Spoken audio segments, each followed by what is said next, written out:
오늘 우리에게 주시는 하나님의 말씀 같이 보시겠습니다. 출애굽기 4장 18절에서 20절까지 말씀 우리 같이 보시겠습니다. 출애굽기 4장 18절에서 20절까지 말씀, 18절, 19절은 우리 한 절씩 교독하시고 20절 말씀은 우리 같이 봉독하도록 하겠습니다. 제가 18절 말씀 먼저 봉독하겠습니다.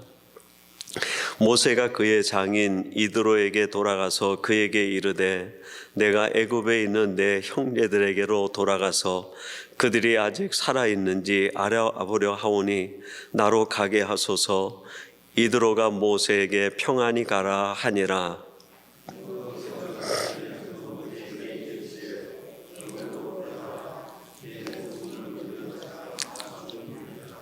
모세가 그의 아내와 아들들을 나귀에 태우고 애굽으로 돌아가는데 모세가 하나님의 지팡이를 손에 잡았더라. 아멘. 오늘 화요 예배는 주신 말씀 출애굽기 4장 18절에서 20절 말씀을 갖고 뜻을 알면 길이 보인다 하는 제목으로 하나님의 말씀을 전하도록 하겠습니다. 우리들이 살펴본 것처럼 출애굽기 3장부터 하나님과 그 모세와의 만남, 대화가 계속 이루어집니다. 모세가 하나님을 만나기 전에는, 또 하나님과 대화하기 전에는 마음에 많은 갈등이 있었어요. 자신의 인생에 많은 의문이 있었어요. 왜 내가 태어나자마자 부모와 떨어져 살아야 되는가? 나는 히브리인인데 왜 이렇게 애굽의 왕궁에서 살아야 되는가? 내 동족들의 아픔을 보면서 내가 그 문제를 해결해 주지 못하는 이 무기력함은 어디서 오는 건가? 그러자 자신이 뭔가 액션을 취하다가 그게 들통이 나서 미디안 광야로 피신해 가지 않습니까? 왜 내가 이렇게 광야에 쫓기는 사람이 되었는가? 그 양을 치면서 굉장히 마음의 공허와 그 무기력함을 느꼈을 것 같아요. 80년 동안 채워지지 않는 인생의 공허함, 그리고 그 공허함 속에서 모세 스스로 자기에게 질문하는 많은 의문들. 하나님이 선하신 분이라고 하면 저렇게 포악한 애굽은 망해도 벌써 망해야 되는데 히브리 백성들이 430년 동안 종살이를 하는 데에도 건재한 거예요. 어떻게 저렇게 포악한 나라가 잘 될 수 있는가? 고통당하고 부르짐하는 그 이스라엘 히브리 백성들, 산에 아이가 나면 산파가 와서 그대로 죽여버리는 거예요. 엄마가 보는 눈앞에서 아기가 죽는 거를 볼 때 그 고통이 얼마나 처절하겠습니까? 아무 잘못도 없고 선하고 의로운 사람들이 이렇게 고난을 당해도 되는 건가? 수많은 의문들이 이 모세에게 있었을 것 같아요. 여러분, 우리들도 모세만큼은 살지 않았어도 우리가 살면서 경험하는 인생 주변의 이야기가 우리에게 뭔가 의문을 주지 않습니까? 왜 세상이 이렇게 악한가? 어떻게 세상은 조금 독하고 악한 사람이 더 자기 목을 챙기며 살아가는가? 착하고 선한 사람들은 늘 불이익을 당하고 억울한 일을 당해야 되는가? 내가 여기 있다고 하면 내가 여기 있는 이유는 뭐고, 내 삶에 있어서 하나님이 기대하시고 원하시는 것은 무엇인가? 정도의 차이와 내용의 다름은 있겠지만 모세가 80년 동안 자기 인생에 가졌던 의문, 질문들 역시 우리에게도 동일하게 있다고 생각됩니다. 근데 이 모세가 호렙산 떨기나무에 불이 붙는 속에 하나님의 임재하심을 보고 하나님을 만나요. 그리고 하나님과 대화하는 가운데 이 의문들이 하나씩 하나씩 풀리기 시작하는. 여러분, 은혜를 무엇이라고 생각합니까? 저는 이게 은혜가 아닌가 생각해요. 의문이 풀리는 거. 내 인생에 해결되지 않는 질문들이 있었는데 예배 가운데 말씀을 묵상하는 가운데 기도하는 가운데 하나님을 깊이 생각하는 가운데 그 의문들이 하나씩 하나씩 풀리는 거예요. 그게 은혜 중에 은혜죠. 가끔 성도님들이 예배 끝나고 나면 오늘 은혜 받았어요 라고 서로 이야기를 나누는 걸 들을 수 있습니다. 그때 아마 이런 것 때문에 은혜 받았다 이렇게 고백하는 거 아닐까요? 내가 인생에 숙제가 있었는데 뭔가 풀리지 않는 질문이 있었는데 거기에 대하여 실마리를 찾은 것 같아. 거기에서 뭔가 답을 찾은 것 같고 하나님의 사인을 본 것 같아. 그래서 오늘은 너무 은혜스럽다, 은혜 받았다 이렇게 고백하는 거 아닐까요? 모세가 하나님을 만나서 하나님과 대화를 오래 나눕니다. 여러분, 기도는 하나님과의 대화라고도 이야기합니다. 우리들이 기도할 때 그게 하나님과의 대화죠.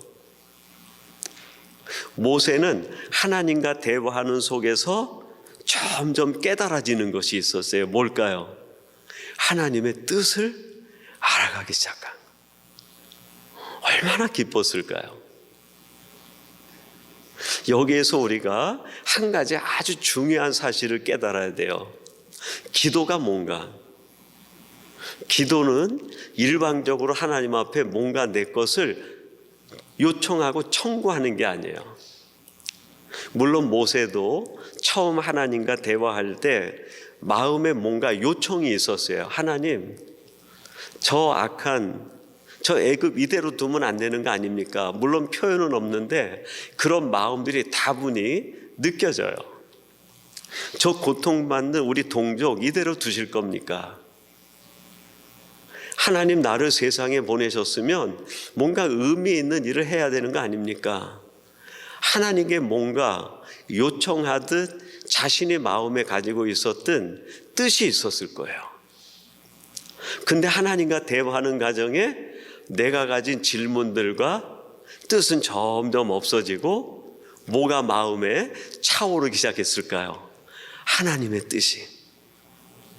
하나님과 대화하다 보니까 세상을 향한 하나님의 뜻이 무엇인지 어렴풋이 느껴지는 거예요. 하나님과 대화하다 보니까 힘들고 어려운 고난당하는 자들에 대한 하나님의 뜻이 어렴풋이 느껴지는 거예요. 하나님과 대화를 하다 보니까 나를 향한 하나님의 뜻이 이것이었구나 하는 게 느껴지기 시작해요. 우리들이 하나님 앞에 기도할 때 하나님이 주시는 응답은 바로 이런 거라고 생각합니다.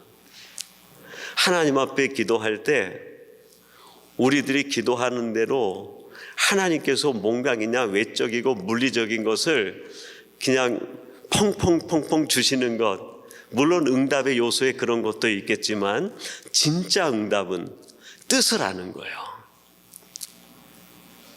내가 지금 너무 힘든 상황에 있는데 그 상황에 대한 뜻을 알려주시는, 내가 지금 너무나 힘든 그 삶의 여건 속에 있는데 왜 그런지 그 뜻을 알려주시는, 이게 얼마나 큰 은혜입니까?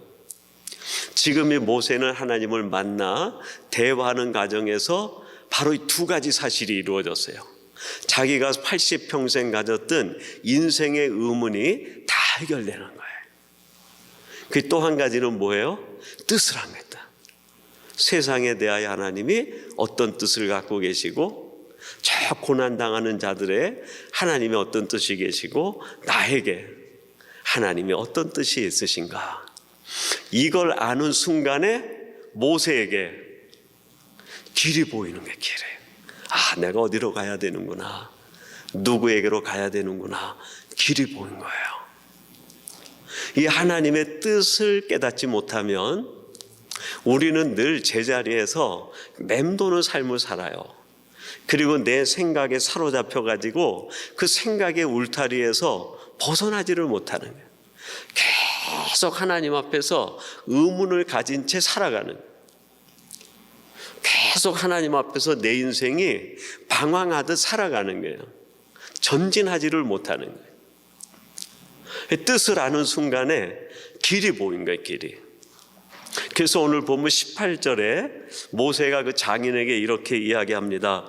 모세가 그의 장인 이드로에게 돌아가서 그에게 이르되 내가 애굽에 있는 내 형제들에게 돌아가서 그들이 아직 살아있는지 알아보려 하노니 나로 가게 하소서. 이드로가 모세에게 평안히 가라 하니라. 나로 가게 하소서.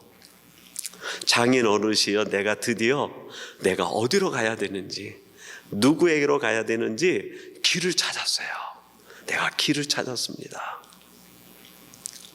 그때 이드로가 축복을 하고 평안히 가라. 여러분, 어떤 사람이 가장 행복한 사람일까요? 저는 이 말씀을 기초로 해가지고 길을 찾은 사람, 내가 어디로 가야 되는지, 내가 무슨 일을 해야 되는지, 내가 어떤 방향으로 가야 되는지, 누구에게로 가야 되는지, 그 길을 찾은 사람이 저는 인생 가운데, 사람 가운데 가장 행복한 사람이다, 그렇게 믿어요.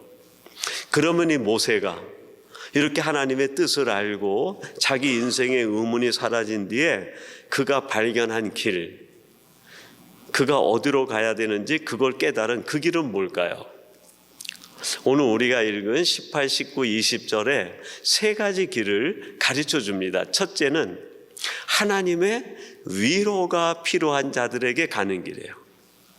18절 중반절에 이렇게 말씀합니다. 내가 애굽에 있는 내 형제들에게로 돌아가서 라고 말해요.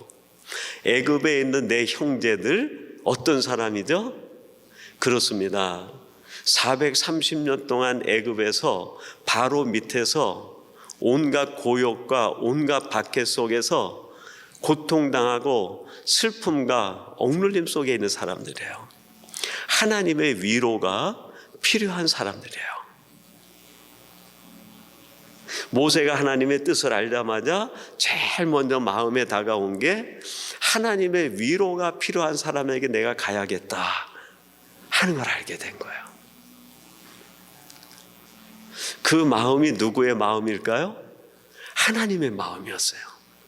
출애굽기 3장 7절에 이렇게 말씀합니다. 여호와께서 이르시되 내가 애굽에 있는 내 백성의 고통을 분명히 보고 그들이 그들의 감독자로 말미암아 부르짖음을 듣고 그 근심을 알고, 하나님께서 애굽에 있는 하나님의 백성들의 고통과 눈물과 근심을 보고 분명히 알았다 말씀하시는 거예요. 아버지의 뜻을 아는 순간에 고난당하는 동족 히브리 백성들, 억압받는 백성들이 가지고 있는 그들을 향한 아버지의 마음이 모세에게 전이가 되는, 그래서 모세가 하나님의 마음이 머물러 있는 그들에게 자연스럽게 발걸음이 옮겨지는 거예요. 오늘 이 땅에 있는 백성들을 향한 하나님의 마음은 위로의 마음이에요. 위로의 마음. 그리고 그 위로의 마음을 전해주기 위해서 택한 자들이 바로 우리들이죠. 그래서 우리들은 우리가 있는 삶의 현장에서 위로가 필요한 사람들을 찾아가야 되는 거예요. 이사야 40장 1절에 보면 이렇게 말씀합니다. 너희의 하나님이 이르시되 너희는 위로하라, 내 백성을 위로하라. 하나님이 선지자를 통해서 우리에게 주시는 말씀이 하나님의 백성들을 위로하라는 거예요. 지금 눈물 짓고 슬픔 가운데 마음의 번민과 갈등 가운데 있는 사람들에게 위로자가 돼서 위로의 사람으로 가라는 거예요. 그게 우리를 향한 아버지의 뜻 중에 하나인 거예요. 여러분, 구약 성경이 전체에 몇 권이죠? 39권이에요. 근데 우리들은 역사서, 예언서, 지혜서 이렇게 구분하지만 히브리 사람들, 유대인들은 셋으로 구약 성경을 구분합니다. 첫 부분은 토라라고 얘기를 해요. 모세 오경입니다. 5권이죠. 그 다음에는 크투빔이라고 얘기를 해요. 크투빔, 지혜서 그런 뜻이에요. 욥기, 시편, 잠언, 전도서, 아가서, 요 5권이 지혜서예요. 그럼 10권을 빼고 나면 몇 권이 남아요? 29권이 남죠. 그 29권을 가리켜서 선지자들의 글, 그래서 느비힘 그렇게 얘기를 해요. 하나님이 선지자들을 통해서 우리에게 주시는 메시지는 한마디로 어떤 메시지일까요? 위로의 말씀이에요. 성경이 39권이면 40권 잡고 토라 5권, 지혜서 5권 빼면 30권, 4분의 3이 위로의 말씀이에요. 위로예요. 그 시대의 아픔과 어려움을 당하는 백성들에게 위로하기 위하여 하나님이 선지자들을 택해가지고 말씀을 주신 거예요. 말씀. 그래서 성경 전체 구약은 어떻게 보면 위로의 말씀의 모음집이라고 할 수 있어요. 위로의 말씀이에요.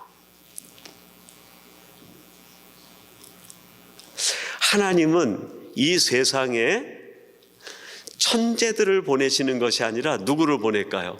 천사를 보내는 거예요. 마태복음 처음에 보면은 마리아와 요셉이 정혼한 뒤에 아기를 가졌어요. 요셉도 놀라고 마리아도 놀랍니다. 어떻게 이런 일이? 그 당시에 사회 룰로는 마리아는 죽을 수밖에 없는 거예요. 인생의 위기를 만나고 의문이 생긴 거죠. 갈등이 생긴 거예요. 그럴 때 하나님이 그 문제를 해결하기 위해서 누구를 보내주셨어요? 천재를 보내지 않았어요. 천사를 보내주신 거예요. 성경 전체에 신앙인들이 어려움과 문제를 만날 때마다 하나님은 그거를 해결하기 위해서 천재를 보내주지 않았어요. 늘 천사를 보내주셨어요. 지금 애굽에 있는 백성들의 문제를 해결하기 위해서 아마 천재, 군사적 능력을 가진 사람, 재력을 가진 사람, 현실적으로는 그게 더 필요할지 모르겠어요. 근데 하나님의 선택은 뭐예요? 천재가 아니에요. 모세를 천사로 보내는 거예요. 왜 지금 우리 위니펙, 이 시대, 이 환경, 이 상황 속에 하나님이 우리를 여기에 보내시고 살게 하셨을까요? 지금 여기에 천재가 필요한 게 아니라 하나님이 보내신 천사가 필요하기 때문이에요.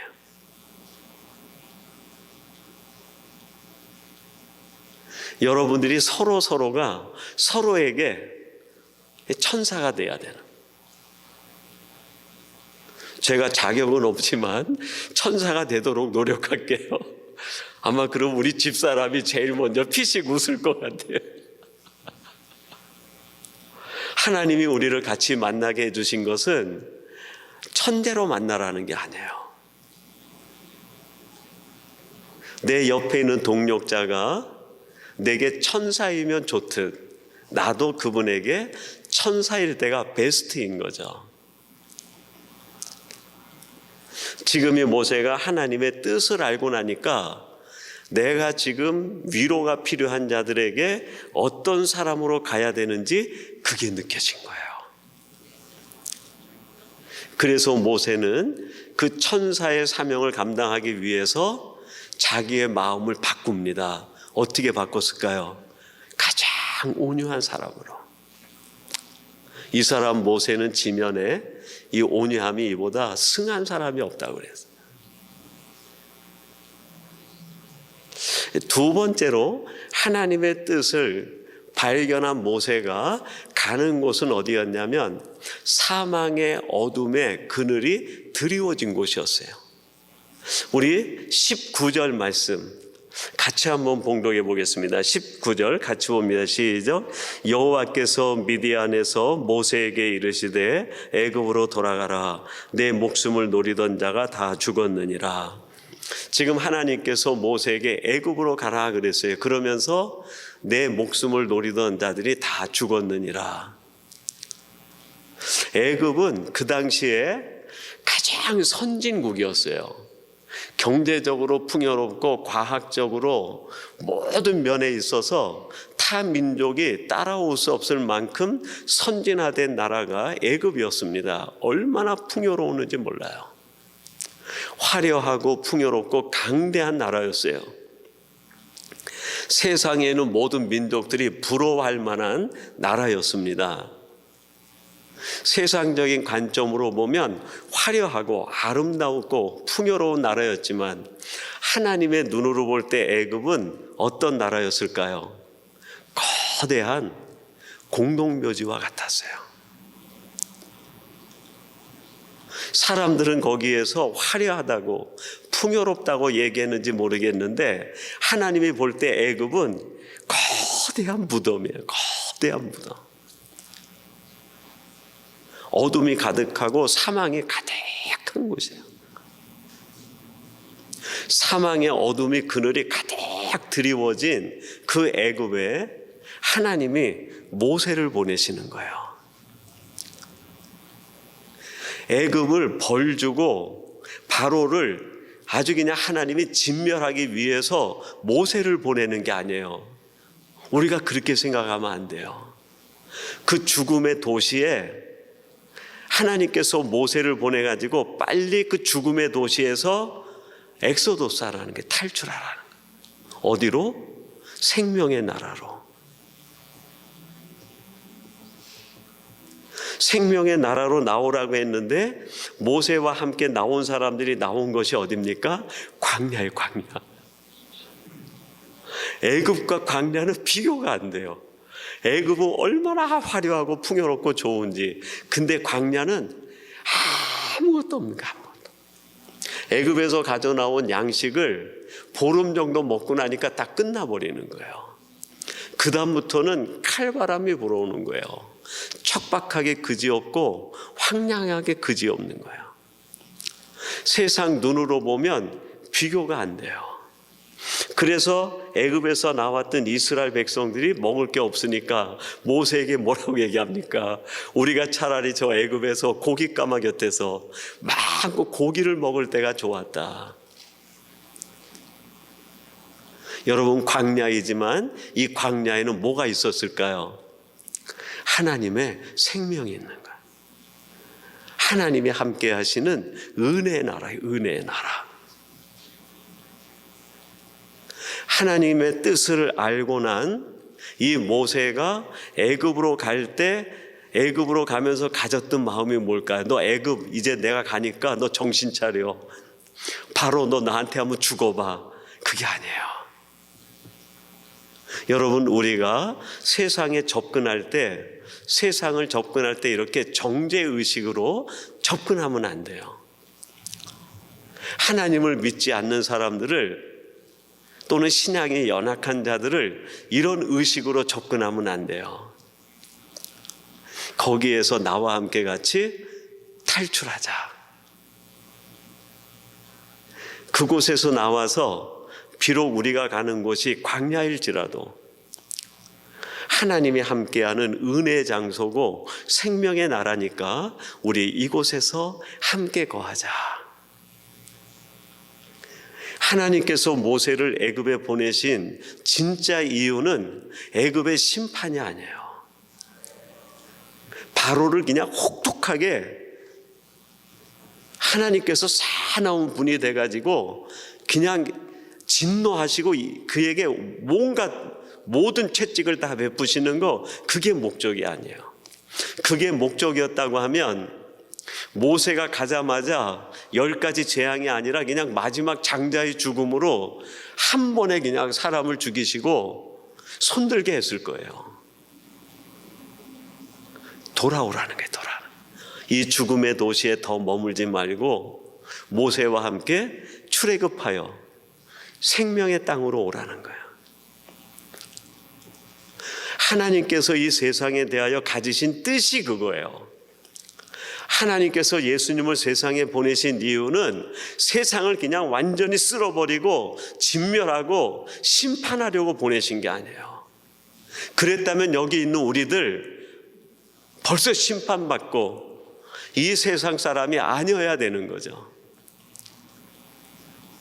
왜 하나님께서 예수님을 죄악이 관영한 세상에 보내셨나요?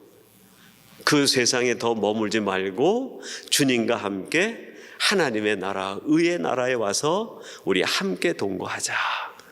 그래서 우리를 불러주신 거예요. 모세가 애굽에 들어가서 하나님의 역사를 보여준 뒤에 출애굽기 12장 30절 38절에 보면 출애굽하는 사람들이 나와요. 이렇게 기록합니다. 이스라엘 자손이 라암셋을 떠나서 숫곳에 이르니 유아 외에 보행하는 장정이 60만 가량이요 수많은 잡족과 양과 소와 심이 많은 가축이 그들과 함께 하였으며 38절에 보니까 출애굽한 사람들을 뭐라고 얘기를 해요? 히브리인들과 그렇게 얘기 안 했어요. 유대인들과 그렇게 얘기하지 않고 뭐라고요? 수많은 잡족. 애굽에서 나온 사람이 출애굽할 때 유대인만이 아니었어요. 히브리 사람만이 아니었어요. 그 애굽에 끌려왔던 많은 노예, 많은 종들 중에 모세의 말에 감동을 받고 애굽의 나라, 죽음의 도시가 아니라 모세를 쫓아서 생명의 나라, 하나님의 나라로 나오기 위하여 결단한 사람들이, 여러 민족 사람들이 같이 나온 거예요. 이 출애굽한 이 사람들을 위해서 십계명에서 하나님께서 뭐를 조항으로 주시죠? 너희의 이웃을 선대하라는 거예요. 함께 나온 과부나 고아나 이방인들을 압제하지 말라. 너희들도 애굽에 있을 때 누구였다고요? 이방인이요 나그네였느니라. 유대인들과 히브리인들과 함께 출애굽한 이 사람들을 동족으로 여기라는 거예요. 동족으로. 그게 하나님께서 세상에 대한, 사람들에 대한 뜻이에요. 여러분, 이걸 우리가 안다고 하면 우리들이 사람을 대하는 자세가 달라져야 돼요. 세상을 접근하는 방식이 달라져야 되는 거예요. 그래서 내가 발견한 하나님, 내가 발견한 하나님의 은혜, 그걸 가지고 들어가서 아직 그걸 깨닫지 못한 사람에게 우리 함께 이 의미 없고 공허한 이 땅에서 벗어나 나와 함께 하나님의 나라에 가자. 출애굽을 권고하고 출애굽을 얘기해야 되는 거예요. 마지막 세 번째로 모세가 발견한 길이 있어요. 그것은 하나님을 믿지 않는 자들에게 가는 거예요. 불신하는 자들에게. 우리 20절 마지막 절 말씀인데 같이 한번 봉독해 보겠습니다. 시작. 모세가 그의 아내와 아들들을 나귀에 태우고 모세가 하나님의 지팡이를 손에 잡았더라. 모세가 애굽으로 가는데 하나님이 그 뱀으로 바뀌었다가 다시 지팡이가 되게 하신 그 지팡이를 잡고 애굽으로 들어가는 거예요. 하나님께서 모세에게 이 지팡이를 들려준 까닭이 뭘까요? 이제 모세가 이 지팡이를 듣고 애굽에 들어가게 되면 히브리 사람과 애굽 사람들이 뭘 바라볼까요? 모세의 손만 바라보는 거예요. 그리고 모세의 손에서 나타나는 하나님의 기적과 하나님의 능력과 하나님의 은혜에 주목하는 거예요. 모세는 애굽에서 뭐를 나타내고 뭐를 증거해야 되는 사람일까요? 하나님의 능력, 하나님의 은혜, 하나님의 기적을 드러내고 증거해야 되는 사람이 되는 거예요. 여러분, 우리 크리스찬들이 세상에서 현존할 때 현존의 의미가 뭘까요? 나를 통해서 옆에 사람들이 하나님의 은혜가 이런 거구나 하는 걸 느낄 수 있어야 돼요. 우리가 모세가 행했던 그런 기적 같은 일은 행하지 못하더라도 우리가 살아가는 하루하루가 저분을 보니까 정말 하나님이 살아계시는 것 같아, 기적 같아. 그게 우리를 통해서 증거가 되고 드러나야 되는 거예요. 그게 우리들이 세상을 하나님의 지팡이를 잡고 살아가는 일상이 되는 거죠. 모세가 만약에 애굽에 들어가서 이런 하나님의 은혜와 능력과 기적을 드러내지 않았다고 하면 아마 사람들은 모세를 신뢰하지 못했을 거예요. 하나님도 신뢰하지 못했을 겁니다. 근데 모세는 이스라엘 백성들과 모든 애굽 백성들 앞에서 하나님의 은혜를 나타내는 거예요. 하나님의 기적을 나타내고 하나님의 능력을 나타내는 거예요. 마가복음 15장 39절, 오늘 말씀의 마지막 요절인데 예수님이 십자가 달려 돌아가실 때 사형을 집행했던 그 로마의 백부장이 그렇게 돌아가시는 예수님을 보면서 고백한 말이에요. 이렇게 고백을 합니다. 예수를 향하여 섰던 백부장이 그렇게 숨지심을 보고 이르되 이 사람은 진실로 하나님의 아들이었도다 하더라. 지금 모든 사람들이 예수님이 십자가에 돌아가시는데 유대인들과 모든 사람들이 예수님이 누군가, 예수님을 통해서 뭔가 보고 싶어 하는 거예요. 근데 마지막에 예수님이 그렇게 돌아가시는 모습을 보고 사형을 집행했던 백부장이 느끼는 것이 있었어요. 예수님의 손, 예수님의 마지막 삶을 통하여 이 사람이야말로 진실로 하나님의 아들이었도다. 그 속에서 하나님을 보는 거예요. 저는 마가복음 전체 가운데 가장 핵심 요절이 이 요절이 아닐까 생각을 해요. 예수님께서 마가복음 1장부터 얼마나 많은 기적들을 행하십니까? 정말 신비한 은혜, 기적과 능력들을 행하시는데 마지막에 예수님께서 지금까지 행하신 것과 다른 모습의 기적을 나타내세요. 십자가에서 묵묵히 그 고난을 감당하시는, 모든 사람들의 조롱과 멸시를 다 받는 거예요. 그 모습 속에서 불신자인 백부장이 예수님을 통해서 하나님을 보는 거예요. 이 사람이야말로 진실로 하나님의 아들이었도다.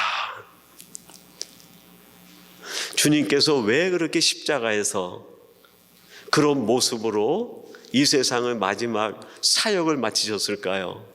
그게 우리 크리스찬들이 하나님의 뜻으로 세상에 보내진 우리들이 세상에서 보여줘야 될 삶의 모습이 그거라는 거예요. 여러분, 살다 보면 가끔 내 옆구리에 창이 들어올 때도 있어요. 근데 그걸 묵묵히 참아내는 거예요. 그걸 보고 누군가가 정말 이 사람이야말로 하나님의 사람이다. 그 누군가 조롱을 하고 침을 뱉고 욕을 할 때도 있을 거예요. 그럴 때 한마디 변명이라도 하고 싶겠지만 그게 아니에요. 묵묵히 참는 거예요. 저는 그게 모세가 애굽에 내려가서 했던 모든 기적보다도 더 힘든 기적이 아닐까, 그런 생각이 들어요. 하나님 안에서 잠잠히 참아가는 거 얼마나 큰 기적이고 은혜인지 몰라요. 그래서 누구라도 한 사람이 그 모습을 보고 이 사람이야말로 진실로 하나님의 사람이다 하는 고백을 들을 수 있다고 하면 하나님의 뜻대로 보냄받은 그 사명을 다 이루신 거예요.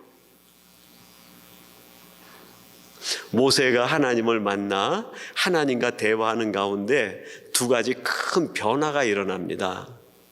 80년 동안 가졌던 그 인생의 질문들이, 의문들이 다 사라져 버린 거예요.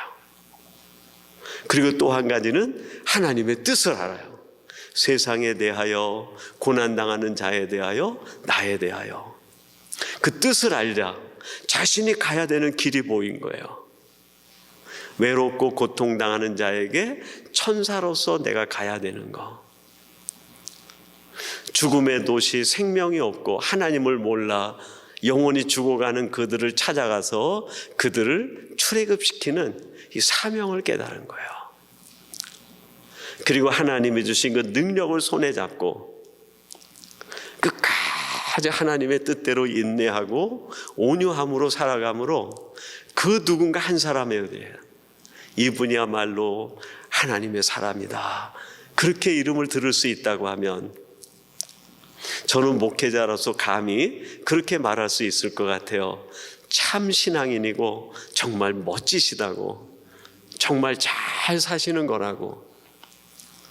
전에도 말씀드렸지만 이 세상에 열심히 사는 사람들은 너무너무 많아요. 정말 치열하게 살아갑니다. 하루 24시간을 25시간, 26시간처럼 여기고 투잡, 쓰리잡 하면서 얼마나 열심히 사는지 몰라요. 열심히 사는 것도 중요하지만 그거보다 더 중요한 게 있어요. 그게 뭘까요? 잘 사는 거예요. 잘 사는 거예요. 하나님이 볼 때 참 좋다.